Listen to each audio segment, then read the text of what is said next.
오늘 주시는 말씀은 사무엘상 25장 32절로 35절입니다.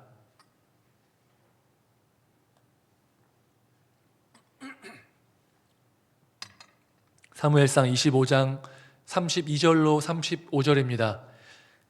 교독하고 마지막 35절은 같이 읽겠습니다. 다윗이 아비가일에게 이르되 오늘 너를 보내어 나를 영접하게 하신 이스라엘의 하나님 여호와를 찬송할지로다.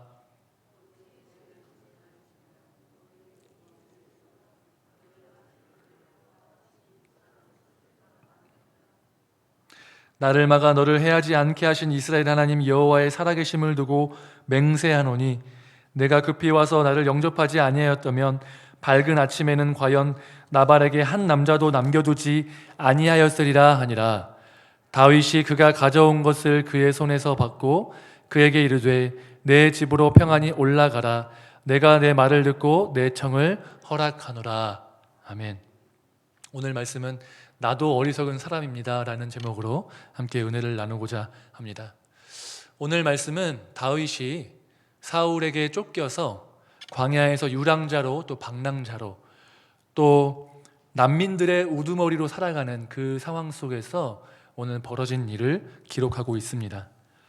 25장은 나발 사건을 기록하고 있는데요, 이 25장 앞뒤로 24장과 26장에서 유사한 사건이 발생하는데 24장과 26장에서 사울이 다윗을 죽이러 왔을 때 다윗이 사울을 죽일 수 있는 기회를 잡았는데 그 기회를 그냥 놓아주고 보내는 장면으로 나옵니다. 되게 유사해 보이지만 사실은 유의미한, 우리가 주시해서 보아야 할 만한 차이점이 24장과 25장에서 나타나고 있습니다. 그렇다면 24장과 26장에서 어떤 차이가 보이는데 26장에서의 태도가, 이 변화된 태도가 하나님이 받아들이시기에 더 합당한 모습으로 변화된 것을 우리가 알 수 있는데, 그렇다면 25장에서 오늘 말씀에서 뭔가 어떤 사건이 있었고 그 사건을 통해서 하나님이 뭔가를 말씀하시고자 한다는 사실을 우리는 알 수 있는 것입니다. 25장 나발 사건을 통해서 우리는 하나님께서 다윗에게 어떤 일을 행하셨고 어떤 것들을 깨닫게 하셔서 어떻게 변화시키셨는지를 함께 알아보고자 합니다. 25장 나발 사건의 개요를 간단하게 말씀드리자면, 다윗이 광야에서 머물면서 수많은 난민들이 다윗에게 몰려들었는데 약 남자만 600명 되는 그 커다란 공동체를 이루었습니다. 이 600명의 남자만 600명이고 상당히 많은 수의 이 사람들을 이끌고 다니려면 이 사람들을 먹여야 하는데, 이들에게 다윗에게 땅이 있거나 또한 어떤 동물이 있거나 가축이 있는 것이 아니기 때문에 먹을 것을 어떻게 구해야 했습니다. 그래서 아마도 일종의 자경단의 역할들을 했던 것 같습니다. 그래서 부유하지만 자기 재산을 지키기 어려운 사람들을 일정 기간 동안 지켜주고 어느 정도 보상의 대가로 먹을 것을 얻는 식으로 생계를 꾸리지 않았나 싶습니다.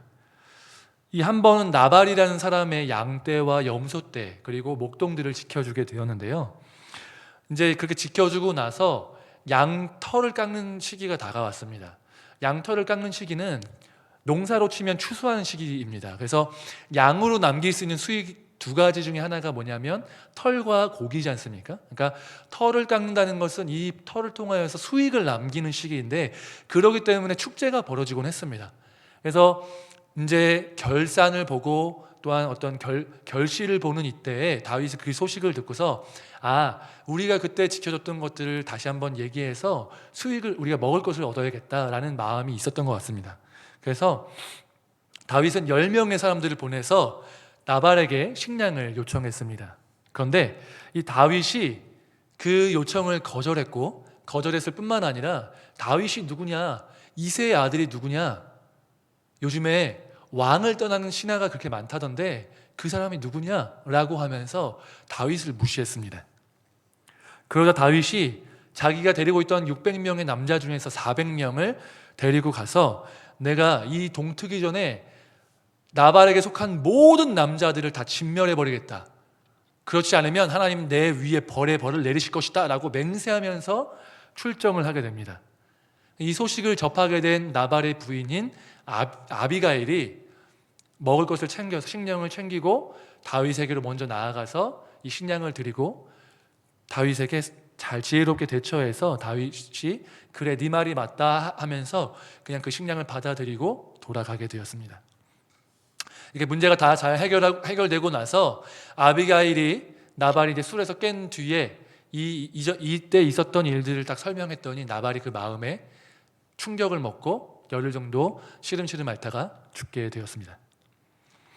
이 나발 사건을 간략하게 이제 나누어 보았는데, 이 나발 사건을 통해서 하나님이 다윗에게 깨닫게 하신 것이 무엇인가?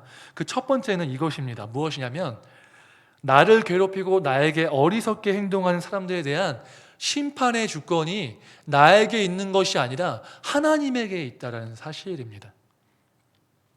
다윗이 병력 400명을 끌고 가서 나발에 속한 모든 남자를 다 죽이려고 했는데 아비가일이 다윗에게 와서 말리면서 다윗에게 이렇게 이야기합니다. 26절인데요. 내 주여 여호와께서 살아계심을 두고 맹세하노니 내 주도 살아계시거니와 내 주의 손으로 피를 흘려 친히 보복하시는 일을 여호와께서 막으셨으니 내 주의 원수들과 내 주를 해하려 하는 자들은 나발과 같이 되기를 원하나이다.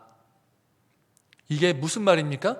조금 아비가일이 이제 다윗에게 하는 말인데 풀어서 이야기해 보겠습니다. 주님, 여기서 주님은 다윗을 지칭합니다. 주님, 이 나발이 미련하고 어리석어서 생긴 일이 맞습니다. 그렇게 주님을 대하면 안 되는데 나발이 잘못했습니다. 그런데 이렇게 어리석은 사람에 대해서 주님께서 직접 손을 써서 피 흘리실 만한 일이 아닙니다. 제가 지금 이 자리에 와서 주님을 말리는 것은 이 나발을 구원하기 위한 저의 뜻도 있지만 저를 통해서 주님을 말리고자 하는 하나님의 뜻이 있는 것입니다. 주님께서 하시지 않아도 하나님께서 친히 주님의 원수들을 다 심판하시고 망하게 하실 것이고 나발도 그렇게 되실 것입니다 라고 아비가일이 얘기하고 있는 겁니다. 아비가일의 이런 이야기, 그러니까 나발을 치지 마십시오라는 요청과 함께 나발을 치는 것이 결코 지혜로운 일이 아닙니다. 하나님이 하실 것입니다. 주님의 손을 더럽히지 마십시오 라고 하는 이 아비가일의 이 말이 다윗에게 와닿았던 거예요. 그래서 수용하고서 정신을 차리고 흥분과 분노를 가라앉히고 이렇게 대답합니다. 33절 34절인데 다윗이 아비가일에게 이르되 오늘 너를 보내어 나를 영접하게 하신 이스라엘 하나님 여호와를 찬송할지로다. 또 내 지혜를 칭찬할지며 또 내게 복이 있을지로다. 오늘 내가 피를 흘릴 것과 친히 복수하는 것을 네가 막았느니라. 나를 막아서 너를 해하지 않게 하신 이스라엘의 하나님 여호와의 살아계심을 두고 맹세하노니 네가 급히 와서 나를 영접하지 아니하였다면 밝은 아침에는 과연 나발에게 한 남자도 남겨두지 아니하였으리라 하니. 이렇게 다윗이 고백하고 나서 아비가일의 말처럼 또한 다윗의 고백처럼 하나님께서 나발을 심판하시는데요.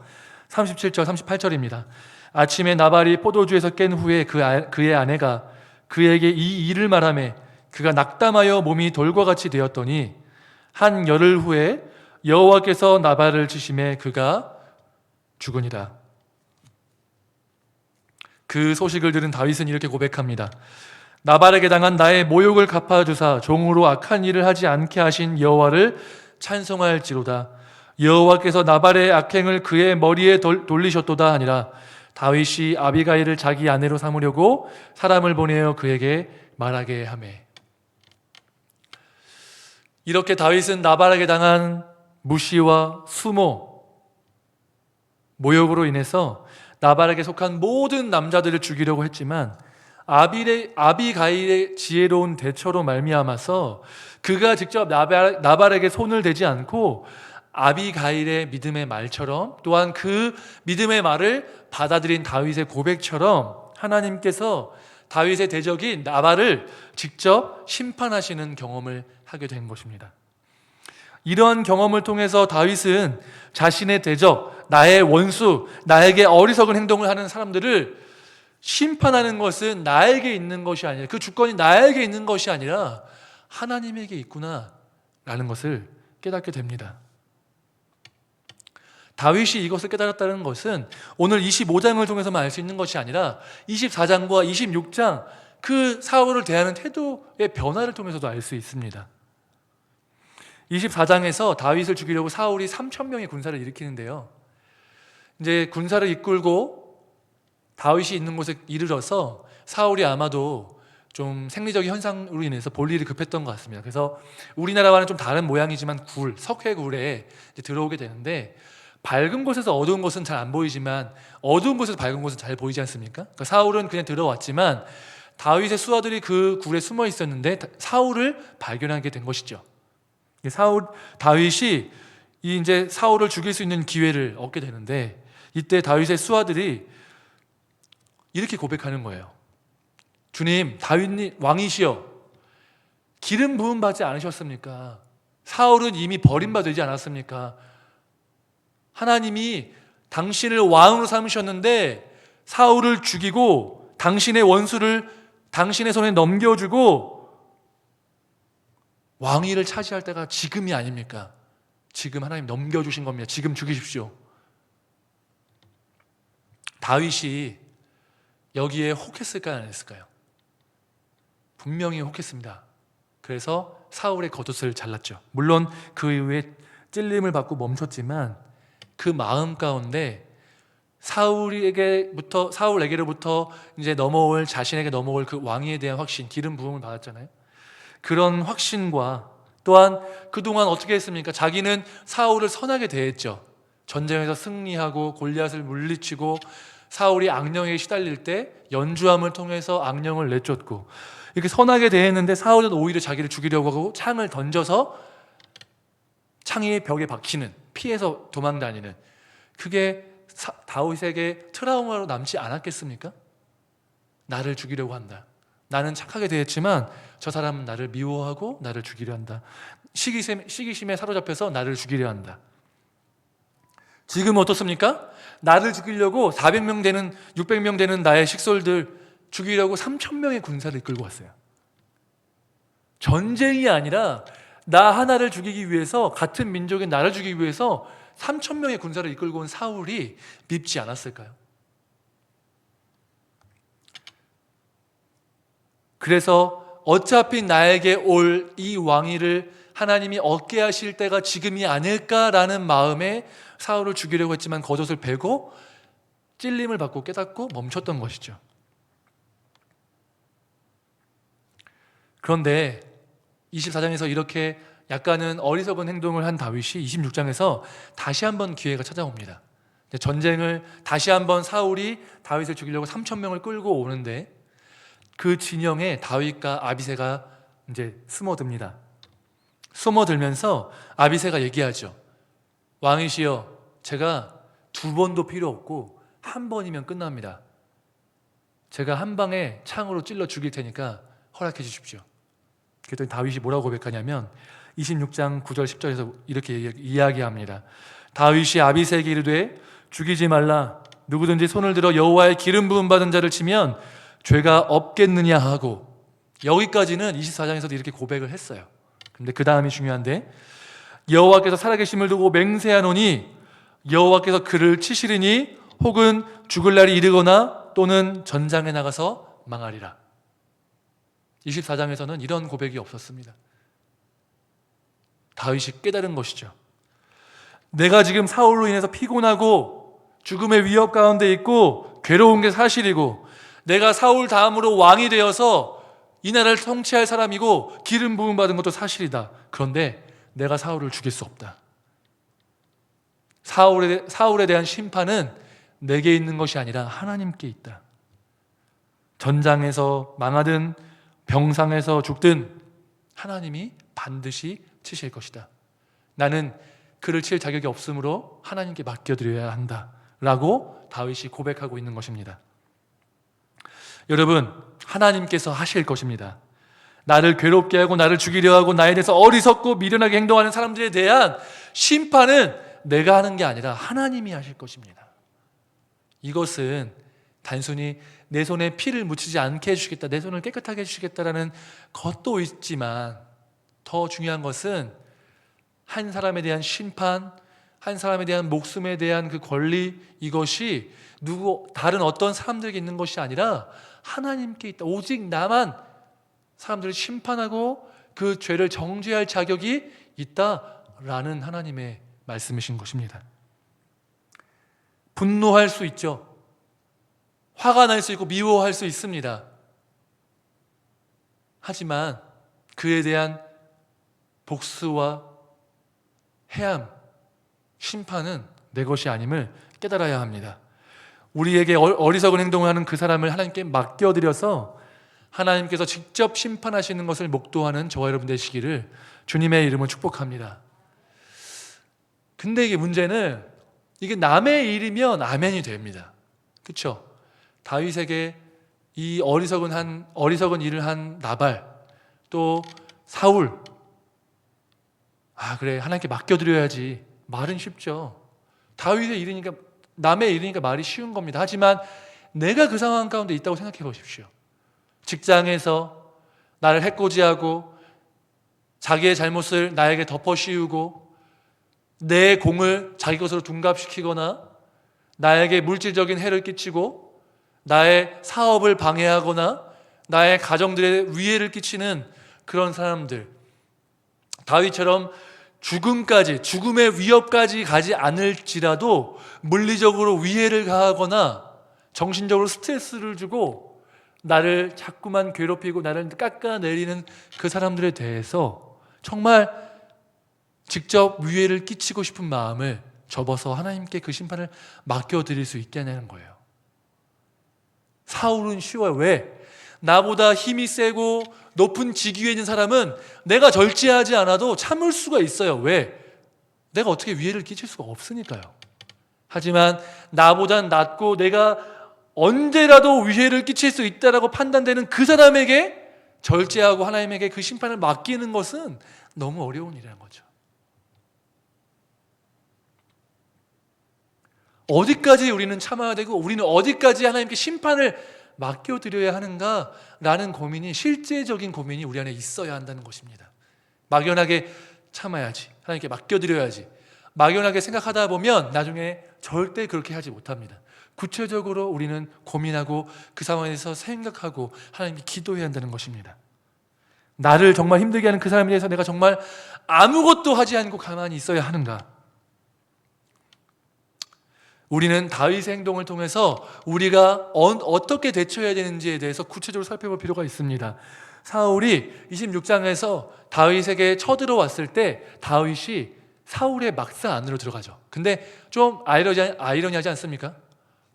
정말 다윗이 사울을 죽이고 싶은 마음이 없었다면 왜 몰래 사울의 장막으로 들어갔을까요? 그냥 안 들어가면 되는 거 아닙니까? 왜 들어가는 거예요? 안 들어가고 그냥 싸우지 맙시다 이럴 수도 있고 도망 다닐 수 있겠죠. 근데 들어갔다는 것입니다. 들어간 이유는 물병과 창을 가져오기 위해서라는 거죠. 왜? 이게 무슨 의미이기 때문에? 큰 의미가 없습니다. 뭐냐면 사울에게 이렇게 얘기하는 거죠. 제가 당신 막사에 들어갔다 왔습니다 라는 증거로 보여주는 겁니다.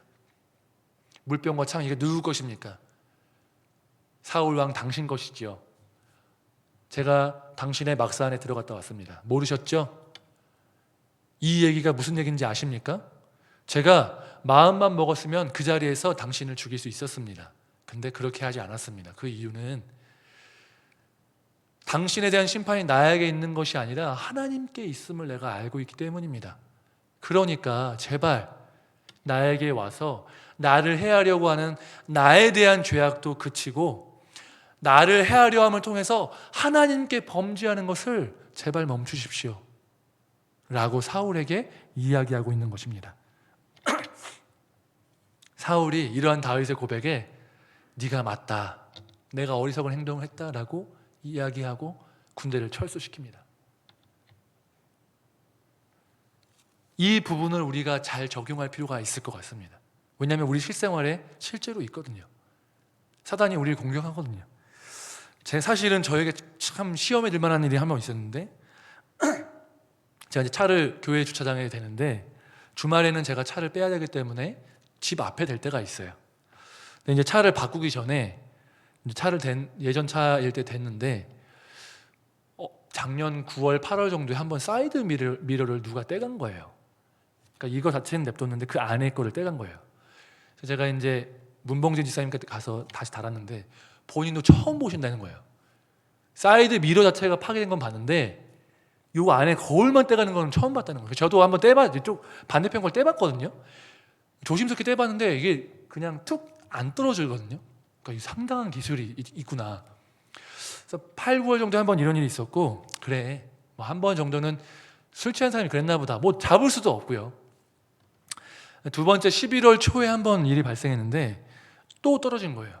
아, 이거는 고의다. 그래서 어떻게 할까 고민하다가 일단 그래 CCTV부터 달자 해서 인터넷에서 샀어요. 그래서 달았어요. 근데 일주일 뒤에 떨어진 거예요. 확인했더니 누군지 알게 됐습니다.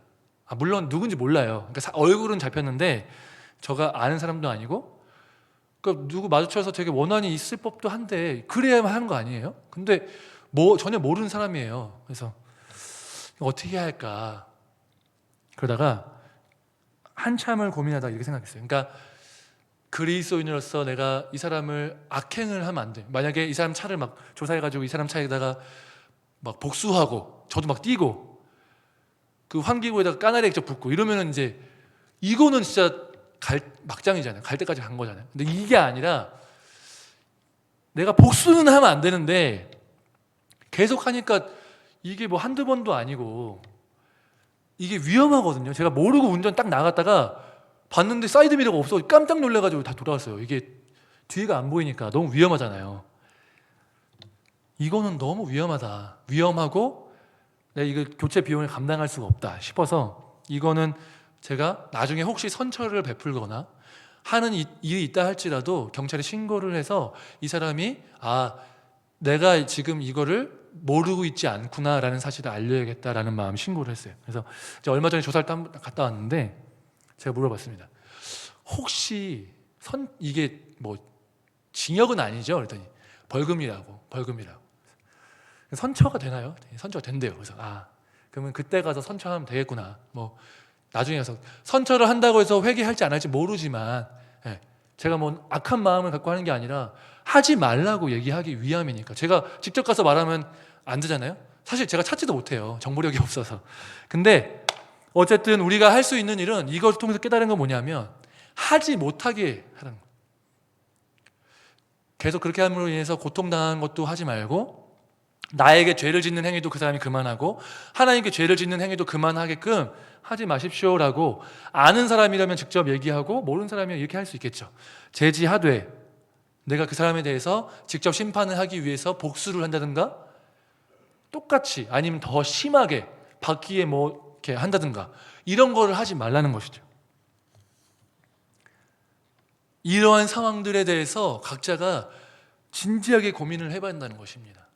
나에게 악하게 대하는 사람들에 대해서 동일하게 어떤 기준을 제시할 수가 없어요. 하지만 그것을 못하게 하고 하지만 심판 하나님께 맡겨드리는 기도하는 그러한 지혜가 우리 가운데 필요하다는 것입니다. 왜냐하면 우리가 그런 일을 행할 때 우리도 동일하게 그 사람도 나에게 대해서 어리석은 일을 하고 죄를 짓는 것이지만 내가 그에 대해서 직접적으로 복수하면 나도 어리석은 일을 행하게 되고 나도 하나님께 죄를 짓게 된다는 것입니다. 다윗의 나발 사건을 통해서 깨닫게 된 두 번째 이 깨달음이 바로 이것이에요. 나도 어리석은 사람입니다 라는 고백입니다.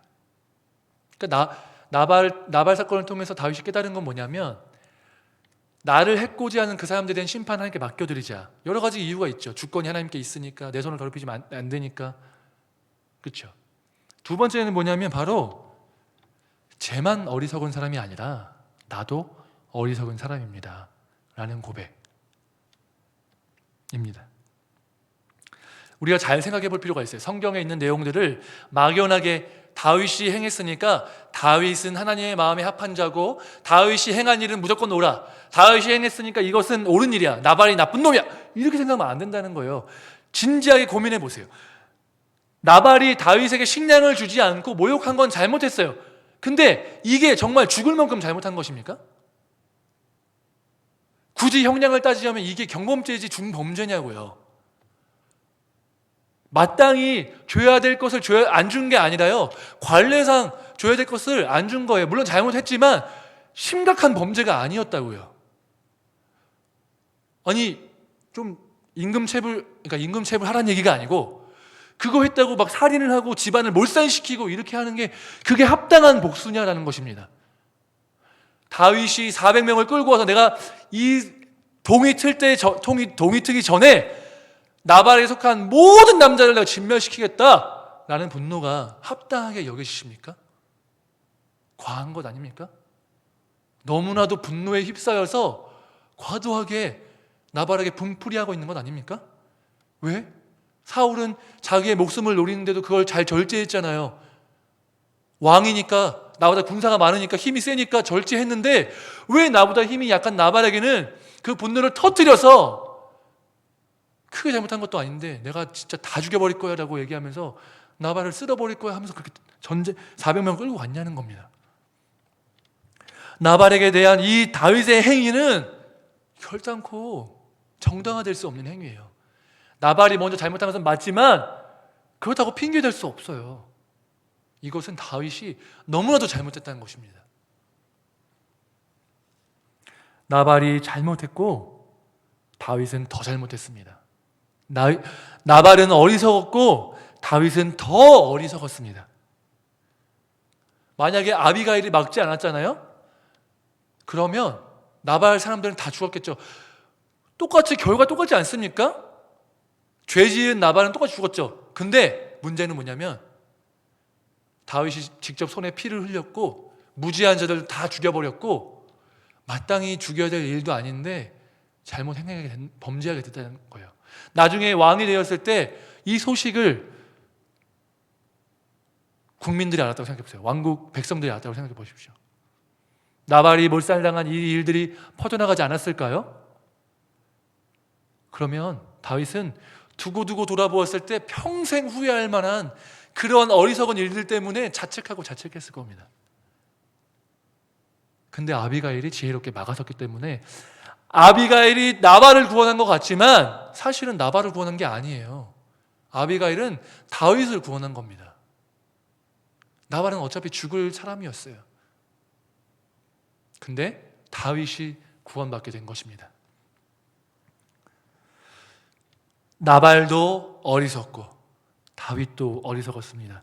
그런데 이 말씀과 연관된 25장과 연관된 24, 26장에 있는 사울도 다윗에 대해서 어리석은 행동을 한 사람이에요. 26장 21절에서 다윗이 사울을 살려준 이후에 사울이 이렇게 고백하거든요. 사울이 이르되 내가 범죄하였도다. 내 아들 다윗아 돌아오라. 내가 오늘 내 생명을 귀하게 여겼은즉 내가 다시는 너를 해하려 하지 아니하니라. 내가 어리석은 일을 하였으니 대단히 잘못되었도다 하는지라. 어리석은 일, 내가 어리석었다. 여기서의 단어는 동일한 단어는 아닙니다. 원래 어리석다는 단어는 나발입니다. 나발, 그 어리석은 행동을 한 사람의 이름이 나발이었죠. 나발이란 그 단어가 어리석다라는 뜻인데, 나발도 어리석었고 다윗도 어리석었고 사울도 지금 고백하잖아요. 내가 어리석었다.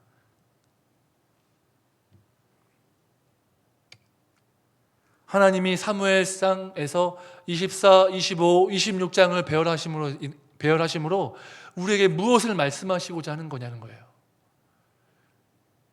다윗에 대해서 어리석은 행동을 하는 사울, 다윗에 대해서 어리석은 행동을 하는 나발, 그에 대해서 어리석게 대처하는 다윗. 선하고 지혜로운 사람이 아무도 없구나. 시편 53편에서 다윗은 자신의 인생을 돌아보면서 이렇게 고백하는 시를 짓습니다. 53편 1절인데요. 시작이 어떻게 되냐면 어리석은 자는 이렇게 나오죠. 이 단어가 뭐냐면 나발이에요. 나발 이러면서 시작합니다. 그러니까 53편은 나발 사건을 통해서 깨달은 사건을, 그 마음을 기록하고 있는 거예요. 근데 단순히 나발 사건만을 통해서 깨달은 것이 아니라 자신의 전 인생을 통해서 자신의 어리석음을 깨달은 그것을 가지고 지금 시를 짓고 있는 겁니다. 내가 평생을 살아가다 보니까 나를 대적하는 그 어리석은 사람들, 나발, 사울 또한 수많은 사람들이 나에 대해서 어리석게 행동했는데 나는 의인이고 쟤들은 어리석고 이게 아니라 쟤들도 어리석은데 나도 어리석구나. 어리석은 자는 그의 마음에 이르기를 하나님이 없다 하도다. 그들은 부패하며 가증한 악을 행하며 선을 행하는 자가 없도다. 하나님이 하늘에서 인생을 굽어 살피사 지각이 있는 자와 하나님을 찾는 자가 있는가 보려 하신즉 각기 물러가 함께 더러운 자가 되고 선을 행하는 자 없으니 한 사람도 없도다. 익숙한 말씀이시죠? 로마서 말씀 아닙니까? 사도 바울이 의인은 없대 하나도 없으며 라고 얘기하면서 모든 사람들을 정죄하며 우리 모든 사람들에게 예수 그리스도가 필요하다고 고백하면서 인용하는 말씀이 바로 이 시편 말씀인 거예요. 그러니까 모든 사람이 예수 그리스도 없으면 죄악되고 선한 사람이 없고 어리석은 사람이라는 것을 사도 바울이 인용하는데 그걸 누가 먼저 깨달았냐면 다윗이 깨달았다는 거예요. 자신의 첫 인생을 통해서, 나발 사건을 통해서, 사울과의 경험을 통해서, 또 자신의 어리석은 행동을 통해서. 다윗이 하나님의 마음에 합한 사람임은 분명하고 왕이고 메시아 예수 그리스도를 예표하는 정말 훌륭한 사람이 맞지만 그의 인생을 꼼꼼히 촘촘하게 살펴보면 어리석은 일이 많았어요. 보세요. 사울이 자신을 죽이려고 하니까 블레셋으로 도망가거든요. 이게 얼마나 어리석은 행동인지 아십니까? 하나님이 블레셋으로부터 이스라엘 구원하라고 사울을 세우고 다윗을 세우셨어요. 근데 구원하라고 세워주신 그 구원할 대상의 그 적들 밑으로 간 거예요. 블레셋 왕의 수하로 들어갔다니까요. 여기 오면 사울이 날 못 건드리겠지 이러면서. 이게 지혜로운 행동입니까? 하나님을 신뢰하는 행동입니까? 거기서 막 미친 채 하고 침 흘리고 이러면서 목숨을 구걸하는 거, 야 이렇게 해야만 내가 살 수 있겠다라고 얘기하는 게 정말 하나님을 신뢰하는 행동이냐고요. 어리석죠. 밧세바 사건 어떻습니까? 자신의 욕정을 해결하기 위해서 유부녀를 불러서 동침을 해요. 임신이 됐어요. 아 이거 숨기면 되겠지. 하나님이 숨길 수 없게 내버려두지 않으세요. 숨길 수 있게. 임신이 된 거예요. 아 그래, 남편을 불러와서 동침하게 만들면 되겠다. 이 아이가 누구의 아이인지 모르게 하자. 이렇게 하면 해결될 줄 알았습니다. 우리아를 부르죠. 우리아가 다윗보다 훨씬 나은 사람이에요. 왕이시여, 제가 전쟁 중에 제가 집에 가서 저 혼자만 편안하게 있을 수 없습니다. 제가 병사들과 함께 있겠습니다. 다윗에게는 미치는 것이죠. 빨리 이 사건을 무마해야 되는데 안 넘어가는 거예요. 그래서 어떻게 합니까? 죽여야겠다. 그것도 직접 죽이지도 않죠. 전사한 것처럼 보이게 하자. 전쟁에서 가장 치열한 곳 가장 앞에 우리아를 둬서 죽게 하라. 결국 어떻게 됩니까? 죽죠. 얼마나 비열하고 어리석습니까? 이거는 웬만한 사람들도 안 하는 일이에요. 그렇죠? 하나님의 마음에 합한 다윗이 이렇게 비열하고 잔인한 행동을 했다고요. 어리석은 일을 했다고요. 자신의 욕망을 위해서. 시편의 기록처럼 선을 행하는 자가 없으니 한 사람도 없습니다. 다윗도 사울도 나발도 어느 한 사람도 어리석지 않은 사람이 없습니다. 우리도 마찬가지죠. 우리는 선합니까?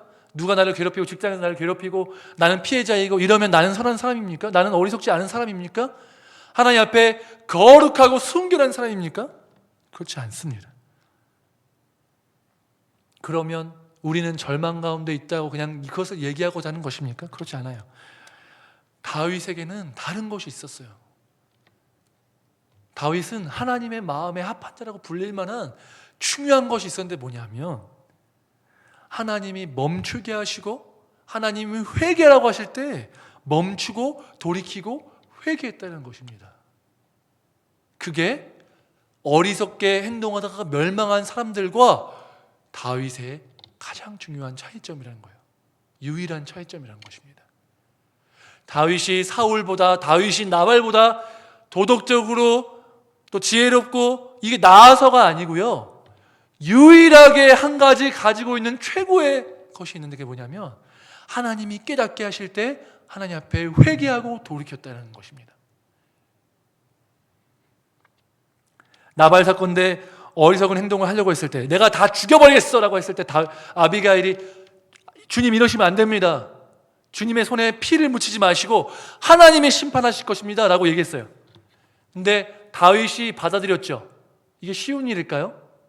분노가 가득한데 거절당하고 내가 왕으로 기름 부음 받았는데 여기서 광야에서 고생하고 있고 사울에게 쫓기고 당하고 죽임 당하고 이런 상황 속에서 내가 식량도 못 구하는 이 상황 속에서 내가 이런 무시를 당하고 거절당했는데 내가 너 죽여버릴 거야. 이렇게 분노가 차오르는 순간에 아비가일이 그렇게 말한다고 해서 이성적으로 받아들여지겠냐고요. 근데 다윗이 받아들였어요. 아비가일아, 네가 옳다. 내가 틀렸다. 내가 어리석은 행동을 했다. 돌아가겠다. 돌아갔습니다. 밧세바 사건 때 나단이 왕인 다윗에게 와서 다윗을 책망하는데, 왕이시여 어떻게 그럴 수 있습니까? 하면서 어떻게 유분녀를 취하고 그것을 무마시키려고 남편을 죽게 하십니까? 라고 책망했을 때 여러분 순순히 받아들일 수 있을까요? 다윗이 왕이고 나단은 선지자일 뿐인데 그 나라에서 다윗이 죽이고자 했으면 나단이 하는 말 듣지 않고 죽여버리면 묻히는 거 아닙니까? 근데 그렇게 하지 않았습니다. 하나님, 주님의 말씀이 옳습니다. 제가 죄악을 저질렀습니다. 하나님 회개합니다. 보세요. 사울은 절대 돌이키지 않았어요. 사무엘이 왕이시여 왕이 이러시면 안 됩니다라고 했을 때 변명을 하면서 이거 저를 위함이 아니라 하나님을 위함이다라고 자신의 욕망과 자신이 원하는 것들을 종교로 포장하면서 끝까지 변명하면서 자신의 뜻을 굽히지 않았어요. 나의 어리석음을 인정하지 않았습니다. 나발 또한 그랬죠. 끝까지 자신의 어리석음을 그대로 갖고 가지 않았습니까? 그래서 망했잖아요. 죽임 당했잖아요. 하나님의 심판이 임했잖아요. 다윗은 달라요. 뭐가 다릅니까? 하나님의 지적하심, 하나님이 멈추게 하실 때 멈춰. 지금 그거 아니야.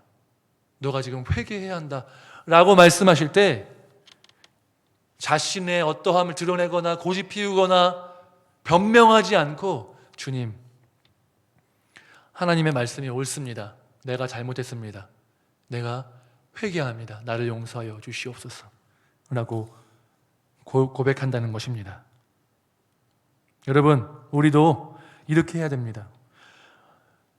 사람들이 나에게 어리석은 행동을 하고 나에게 해를 끼치고 괴롭히고 이런다고 한다 할지라도 내가 그들을 해하고 그들을 해코지하고 내가 직접 심판자가 되어서 그들을 정죄하고 이렇게 하면 여러분 정당할 것 같죠? 그렇지 않습니다.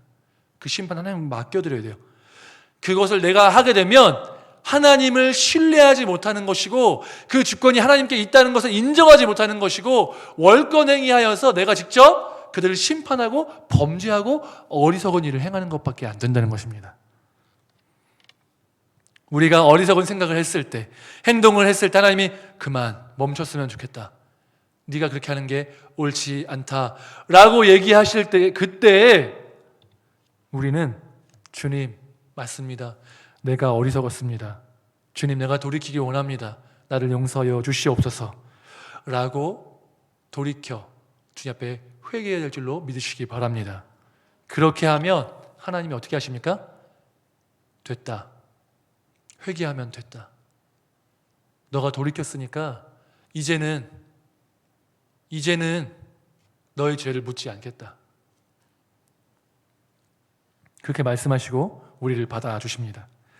하나님의 멈추심에 나를 겸손히 낮추어서 나의 어리석음을 인정하고 돌이키시는 저와 여러분 되시기를 주님의 이름으로 축복합니다. 여러분 옆 사람 보면서 이렇게 한번 고백해 봤으면 좋겠어요. 또 유튜브로 예배하시는 분들 가족끼리 같이 드리시고 계시죠? 이렇게 고백했으면 좋겠습니다. 나도 어리석은 사람입니다. 함께 고백했으면 좋겠습니다.